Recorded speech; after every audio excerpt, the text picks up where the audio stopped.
27 августа исполнилось 122 года нашему земляку, герою России, выдающемуся командиру легендарной 112-й башкирской кавалерийской дивизии Минигали Мингазовичу Шаймуратову.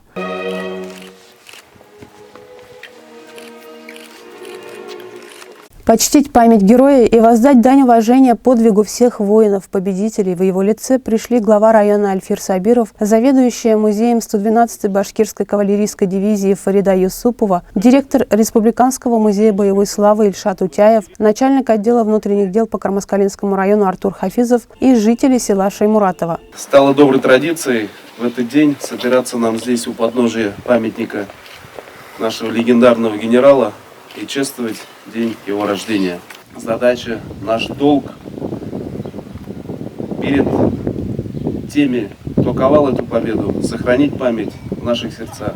У подножия памятника Минигали Шаймуратову перед всеми собравшимися вновь прибывшие сотрудники органов внутренних дел приняли присягу. Я, Исангулов Айгиз Радикович, поступая на службу органов внутренних дел, торжественно присягаю на верность Российской Федерации и ее народу. Также благодарные потомки возложили цветы к бюсту героя на территории сельского многофункционального клуба. Ко дню рождения комдива сотрудники музея 112-й башкирской кавалерийской дивизии привезли передвижную экспозицию. В ходе экскурсии Фарида Юсупова рассказала о генерале Шаймуратове и его кавалеристах. Дивизия 112 занимала протяженность обороны была 12 километров.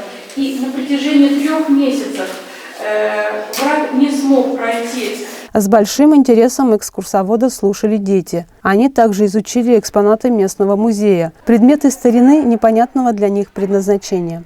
78 лет назад, в феврале 1943 года, перестало биться сердце Минигали Шаймуратова. Защищая свою родину, он пал в бою на территории Украины. 78 бойцам его дивизии присвоено звание Героев Советского Союза. 5 стали полными кавалерами Ордена Славы. Такого количества героев не было больше ни в одной из дивизий Советского Союза за все годы Великой Отечественной войны. Но имя самого генерал-майора незаслуженно оставалось в тени до прошлого года. 30 марта 2020 года указом президента России Минигали Мингазовичу Шаймуратову присвоено звание Героя России посмертно.